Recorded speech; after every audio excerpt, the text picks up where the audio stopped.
inú àwọn márùn tẹ́ dárúkọ ní inú ẹgbẹ́ òṣèlú PDP.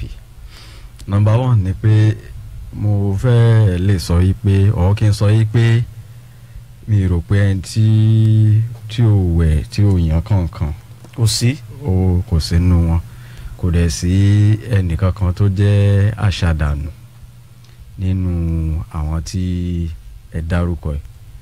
But tá bá wo àwọn nǹkan kọ̀ọ̀kan, mo fẹ́ lè sọ yí pé ẹni tí gómìnà bá feel pé ó lè succeed òun nínú wọn ni ó máa succeed ẹ̀, tí ìyẹn ló máa field as candidate fún PDP, kí má ní ẹni tó máa succeed gómìnà gangan kí n máa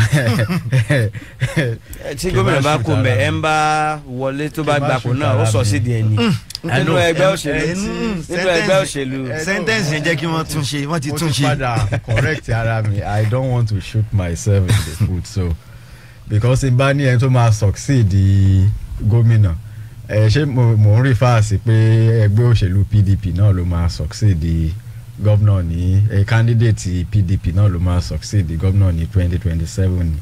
So but ẹ bá wo àwọn factors kọ̀ọ̀kan àti handwritten gómìnà sọ̀rọ̀ kan bí oṣù mélòó kan sẹ́yìn pé whoever tó bá máa succeed àwọn ó gbúdọ̀ jẹ́ ọmọ kékeré. Should that be the factor láti sọ pé ẹni tí ó di gómìnà rí? Ṣé mọ̀ pé gómìnà náà ló ń ṣe àkóso ìpínlẹ̀ Ọ̀yọ́ lọ́wọ́lọ́wọ́ báyìí. So to a very large extent, whoever that is going to emerge governor of Oyo State ní 2027 ó gbúdọ̀ ní input. Kí ni benchmark gómìnà 50? Yeah. Tẹ́ bá wo àwọn tí a ti ń dárúkọ, mo ti dárúkọ honorable Odidi Ọmọ, Dikrulai Adédèjì, Stanley. Bá wo age wọ́n ti ju bí 50 lọ. Wọ́n ti ju 50. Olóyè Adégbóyèga Adégòkè àgbàlagbà ni wọ́n. Ambassador Taofik Arápájà ni wọ́n. Ọ̀mọ̀wé Nureni Adéníran bàbá àlù ni. So bí ìgbà tó jẹ́ pé Honorable Bimbo Adékànbí nìkan nínú àwọn márààrún tí ẹni tí a fẹ́ lè sọ yìí pé ó ṣeé ṣe kí ṣe mọ̀ pé téèyàn bá bóyá àwọn tó máa ń play bet àwọn á kó àwọn ọ̀tí yẹn lẹ̀, wọ́n á wọlé tí ó máa favour pẹ̀lú nǹkan tí gómìnà sọ yẹn o, àmọ́ other factors mi o, gẹ́gẹ́ bá a ṣe sọ tẹ́lẹ̀ yìí pé kò sí ẹni tí ò wẹ̀ tí ò yè èèyàn kan ìkẹ́nu àwọn tí wọ́n kó sílẹ̀, but tó bá yẹ pé factor age ni ènìyàn o, yes, tó bá yẹ pé factor age nìkan ni wọ́n fẹ́ lò tán lo àwọn other factors mi, because there are some other factors náà tí èèyàn máa ń lò. bí àwọn factors wo. Okay, political experience gbọ́dọ̀ wà ń bẹ̀. tá a bá fẹ́ wo political experience, yes, nínú àwọn tí mo dárúkọ yìí ẹ jẹ́ ká wo political experience àti wo age, gẹ́gẹ́ bí ọ̀rọ̀ tí gómìnà sọ. Now tá a bá fẹ́ wo political factor experience, tá a látọ́ka sí. That's Arápájà. Tó bá yẹ pé international experience náà póríṣiríṣi. Inú òṣèlú political experience. Former deputy governor, that's the most highest rank. Kò ní the contest. So in terms of pé bóyá political experience pé kíní inú gbogbo àṣẹmọ Arápájà ti jẹ deputy governor. He was former local government chairman, former house of rep, former deputy governor, ambassador, bóyá bí ọdún Ọlọ́run ló mọ iye ọdún. 4 years ambassador during Jonathan. So tá a bá jẹ́ pé yẹn ni a fẹ́ lè sọ yìí pé bóyá Arápájà nìkan ni ó kojú òṣùwọ̀n tó kún politically, followed by Nureni Adeniran. Followed by Nureni Adeniran. So but criteria wo la tún lè wò? Ṣe rí criteria ti major criteria àti wo méjì. Major criteria ti a lè wò. Financial power láti contest election. Yẹn náà, yes. Very very very important. Ó wà important. Gbogbo àwọn tí mò ń wò yìí ni wọ́n ní agbára, wọ́n lè ní àwọn láti support wọn. Tó wà ń bẹ̀ ni pé èmi ò rò pé financial power or financial muscle gan ní role láti play lórí nǹkan tó wà nílẹ̀. Reason ni pé whoever tí gómìnà bá fẹ́ pé yes ẹni tí mo fẹ́ lò ní àwọn ni wọ́n ra fọ́ọ̀mù candidate òun ni ó fù tiẹ̀. ṣẹ́dẹ̀ pé mọ̀ pé gómìnà ní iṣẹ́ mọ̀ pé Wike gan tó jẹ́ godfather gómìnà tẹ́lẹ̀ ó padà ti gbà fún gómìnà ìpínlẹ̀ Ọ̀yọ́ ń sìn pé òun ò mọ̀ pé gómìnà burú tó yẹn o pé kò kàn ní sọ̀rọ̀ ni àfìgbà tó gbèrú òun. pẹ̀lú orí gómìnà bíi ẹni tó burú bẹ́ẹ̀. Inú òṣèlú pé ó ti rí gómìnà pé bíi student of Machiavelli ni pé kò ní sọ̀rọ̀ kò ní sọ nǹkan kan pé bọ̀ tinú ẹ̀ tó bá padà play joker tó wà ní ọwọ́ ẹ̀ kálukú máa wábì kan jókòó sí ni. So Wike tó ń wò pé òun ni godfather ní àná ó ti padà gbà fún gómìnà Mákindé. So ó ní ọ̀rọ̀ 2027 yẹn ni mo fi insist pé whoever tó bá máa emerge gómìnà either láti PDP or any other political party ó gbọ́dọ̀ ní input gómìnà Ṣèyí Mákindé. Comrade Dàmọ́lá Àkànbí ṣé ìwòye yín papọ̀ mọ́ nǹkan tí Comrade Alaba sọ. ó fẹ́ yàtọ̀ díẹ̀ nípa political acceptability. Okay. tí a bá wà márùn yẹn dáadáa tá a bá sọ nípa executive and legislative experience nípa ṣíṣojú èèyàn àti executive experience Alhaji Taofeek Arapaja ni wọ́n léwájú ń bẹ̀ yẹn. tá a bá sọ nípa executive experience and appointment experience a mọ̀ sọ nípa ọ̀mọ̀wé Nureni Adeniran. Okay. Former commissioner this and that, then wọ́n ti ṣe former local government chairman Ìbàdàn South West odi méjì. tá bá sọ nípa legislative experience odidi ọmọ àwọn síkírò odidi ọmọ wọ́n léwájú mẹ́rin àwọn nìkan ni 2-term rep member tó wà nù list yẹn. Okay. Then àwọn méjì tó kù Adégòkè olóyè Adégòkè Adégbóyèga pardon my apology àti Ọ̀nàbímbọ́ Adékànbí àwọn méjèèjì yẹn ò tí ì ní elective experience. Okay, wọn ò tí ì dìbò rí. wọn ò tí ì dìbò rí. That is the only factor tó wà ń bẹ̀, and it's not even a factor but Ọ̀nàbímbọ́ Adékànbí ti ní appointment experience for 8 years. Ajímọ̀bí wọ́n fi ṣiṣẹ́ ni from executive assistant to commissioner. tó ní í ṣe pẹ̀lú economy. tó ṣe pẹ̀lú owó pípa owó nípa ètò ọrọ̀ ajé owó pípa wọlé experience yẹn ti ó ti wà ń bẹ̀. Now pé wọn ò ní elective experience yẹn is not a factor.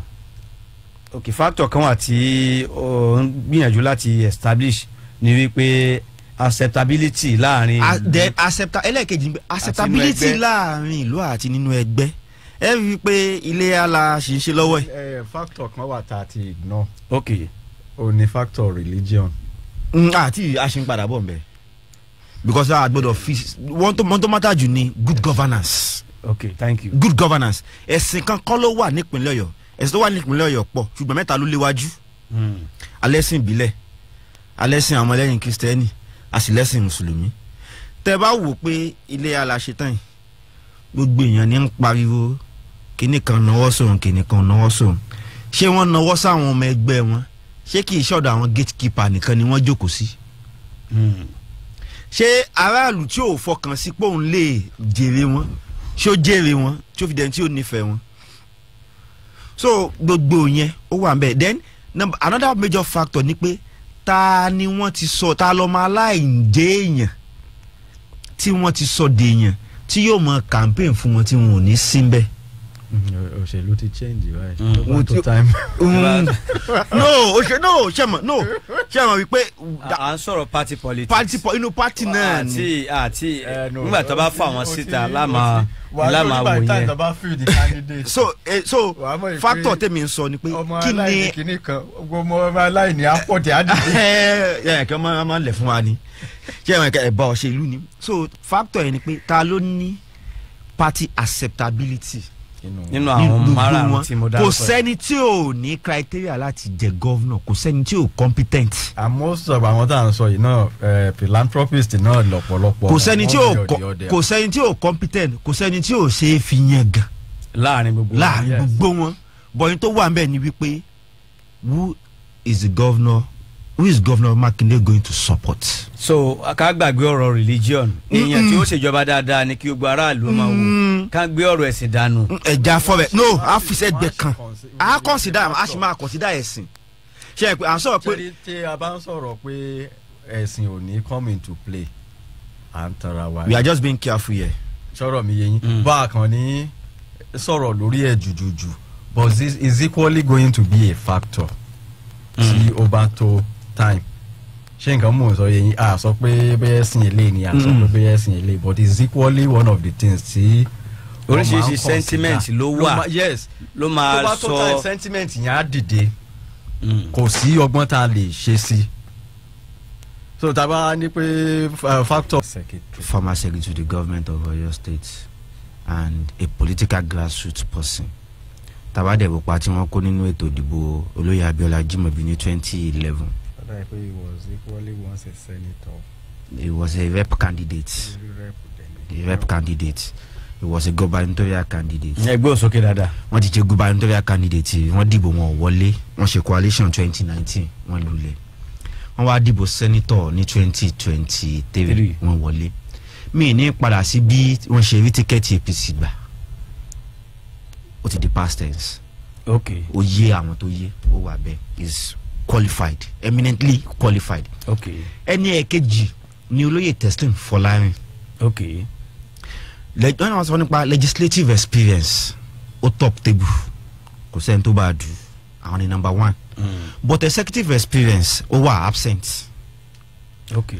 Party management experience, party leadership experience gbogbo ẹ̀ ló wà ń bẹ̀. ṣùgbọ́n kan tó wà ń bẹ̀ ni pé kí ni acceptability wọn nínú party lọ́wọ́ báyìí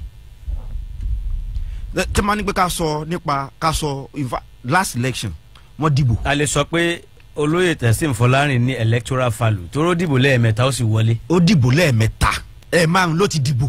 bẹ́ẹ̀ ní ti senate ó lè wọlé mẹ́tẹ̀ẹ̀ta. márùn ló dìbò ó sì wọlé mẹ́ta that's TV2. So tẹ́ ẹ máa lọ gba TV2 ní Champions League ó ti gbáfẹ́.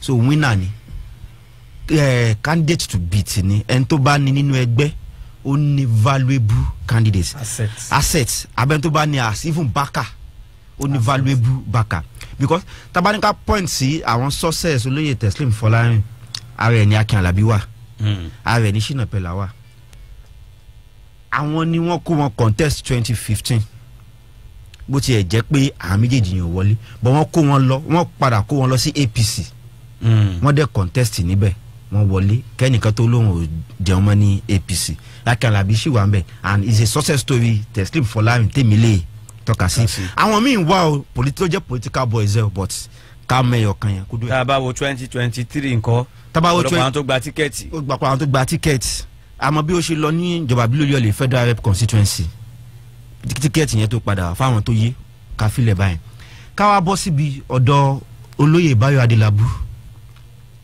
olóyè Báyọ̀ Adélábù ní administrative experience in fact economic management ìlú deputy governor CBN highest experience tó kò tí ì sí there is boardroom politics experience ó wà ń bẹ̀ party politics experience yẹn to me is below 50% out of 100. Okay. Then acceptability wọn nínú ẹgbẹ́ ó wà but to me it's not up to 50%. kí ló tí o fi tó 50%. àwọn kan sọ bí wọ́n ṣe ń sọ méjì ni wọ́n sọ. Okay. Good and bad mi fi takò wọn mi fi bà wọn jẹ́. Then n tó ń ṣẹlẹ̀ là ń sọ. Then in terms of executive appointment and performance pàápàá jùlọ nìbàdàn níbi àwọn ibi tèmi ń gbé position tí wọ́n wà àwọn ará ìpínlẹ̀ Ọ̀yọ́ olùgbé ìpínlẹ̀ Ọ̀yọ́ wọn ò tí ì rí asset position yẹn as a positive contributing factor sí growth Ọ̀yọ́ state.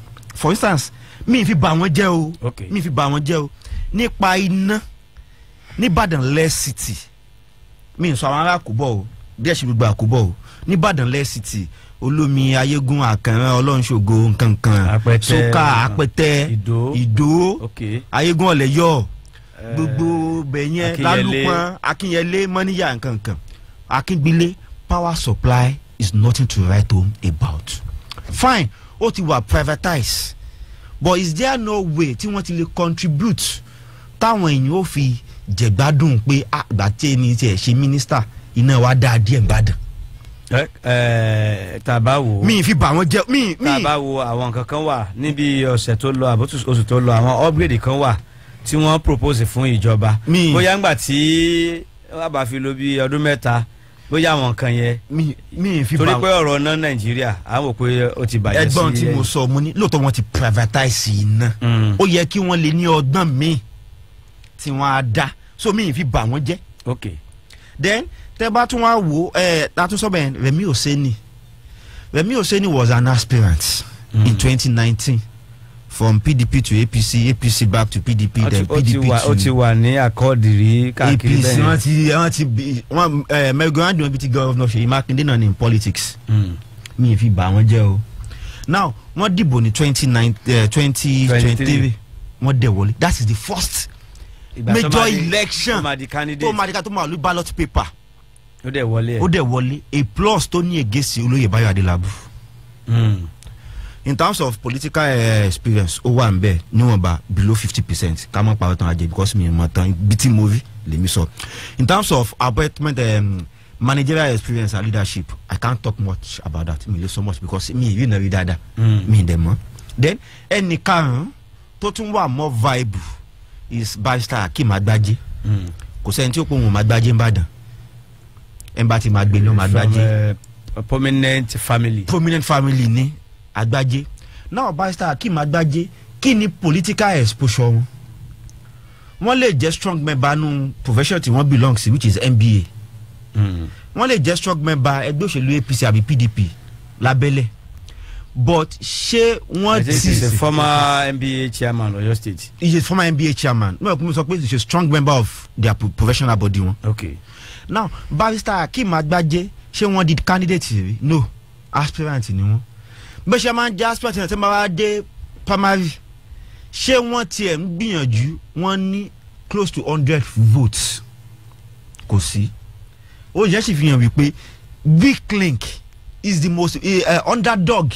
To me is the most underdog is the only underdog. èyàn lè má fojú sí lára tó sì jẹ́ pé is the underdog ni wọ́n pẹ̀lú àwọn tá a kà sílẹ̀ láàrin àwọn tá a kà sílẹ̀ yìí in fact the first three tí mo dákọ underdog ni wọ́n tó pé kí ni àwọn ò tí ì láǹfààní àti di candidate fún any election any major party election mean so professional body election. Okay. Comrade Alaba Adébísí. kí n lè gé kúkú so tí ẹ bá wá wò dáadáa ta ni ó wá vibe jù ta ni asset gidi jù nínú gbogbo wọn. Asset to me ẹgbẹ́ òṣèlú ni ó decide pé asset ni but ní Ọ̀yọ́ state ta la need ṣé ẹni tó ní professional experience la need ni abẹ́ni tó ní party experience alone.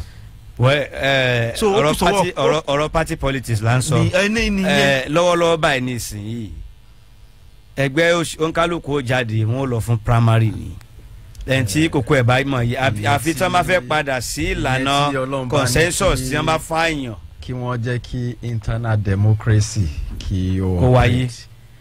reason ni pé not only in Ọ̀yọ́ state ọ̀pọ̀lọpọ̀ state ni ó ṣeé ṣe kí a máa rí internal democracy cooperate because level tí àwọn governors ṣe ń decamp láti ẹgbẹ́ òṣèlú wọn tí wọ́n ń decamp sí APC ó ti ń indicate pé arrangement ti wà pre-arrangement ti wà ńlẹ̀ pé ok o màá fi ẹgbẹ́ mi lẹ̀ o màá darapọ̀ mọ́ ẹgbẹ́ yín o lórí pé tí n bá ti darapọ̀ mẹ́gbẹ́ yín o tíkẹ́ẹ̀tì o máa gbà padà.